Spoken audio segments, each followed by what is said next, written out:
سلام علیکم دوستان بینندگان و مخلصان دویمی شبکه سفرخان تیوی. برادران هم خانه را حاضر ریمون میکنیم با والیک رنگ سیاه خطینه در همین ستلچه 6 نونه کلر سیاه 21 دختگی یک کلی پیوه ایرانی بعدا گلمون گلی نومری 25 خونش بکلوف کاگی موسی زدگی تیوره حاضر ریمون میکنیم برادران. طرز کارکرد چغازی کامera کار نمیتونم با او خاطره که خدم توقعیم یگان مدام کامera میکردی هم ندارم. حاضر ندیولا خونه بریم و شپکلوف کارگی تیاره. حاضر گل میپرتیم بعدا با نوار میکنیم پیشکشمون میگردم دوستان.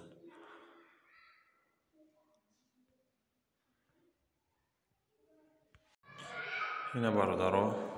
یک طرف خانه را گل زیم حرفیگش تیار شد.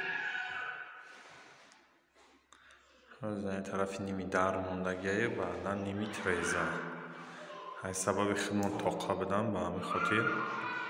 هر جا نوار کستم طرز کارکرد چه کسانی که نو ویدیو را تماشا میکنن میتونن در آمده طرز کارکرد چه های نوارای پیشینه بخشونه یاد بگیرن بینن و یاد بگیرن. این برادرها گلی 25 کرمون گلی نومری 25 و سویت سیاه زده سیم کالری 21 کالرمون نومرش تالش زدیم بود که ما نوار میکنیم پیشکشمون میگردونیم اگرای گل حتما لگ میزنیم برادرها به لگ گل نمیزنیم. او زازوره بالا را بیستوریات سوال میداده زازوره بالا را پلیندوس میزنیم اخکم میکنم جره گل زده نمیشه بیخ پتلو کن هنه او گلوی دیوالا محکم میکنیم به نمی گوشکوک به نمی گوشکوک توچکم میمونیم او گلوی دیوالا را محکم میکنیم توچکا پده بینیم توچکا بوری خیلی با تمام کنیم نوار میکنیم پیشکشمون میگردونیم دستگیر رو فراموش نکنیم و در کانال ما ابونه شیم.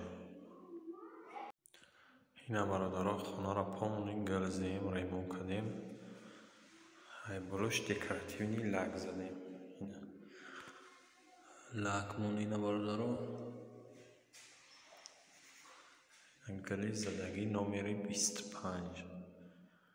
سویت سیاه زدیم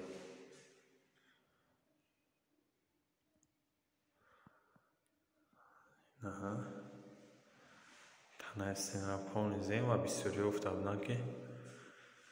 همین لک زدنش واجنیه یا نه برادران لک بزنی بخواه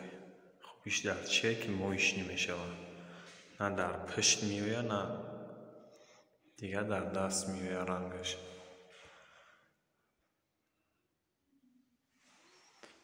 تنه خونه پانی تمام تیاره خونه گلزگی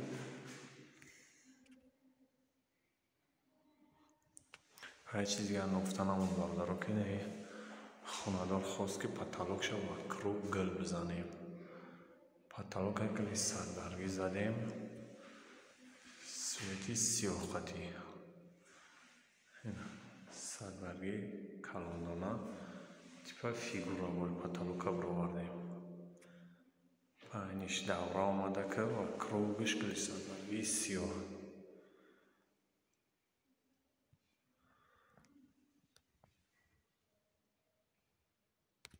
اینه برادران این ریمونتی کاگی ما همه کسا دستگیر رو فراموش نمیکنیم دوستان و این ویدیوی ما را در ایمو واتساپ تون پردید سکنیم بهترین میشه و کسانی که میخوانم خیلی ریمون کنند در این نمره بوله کرموندگی زنگ بزنن شتی نرخ نوا با صحبت میکنیم یا که در واتساپ ایمو بنویسانم. خیلی واقعی خداوند نگهبانتون برادرها پناهی همتون به خدا دستگیر رو فراموش نکنید.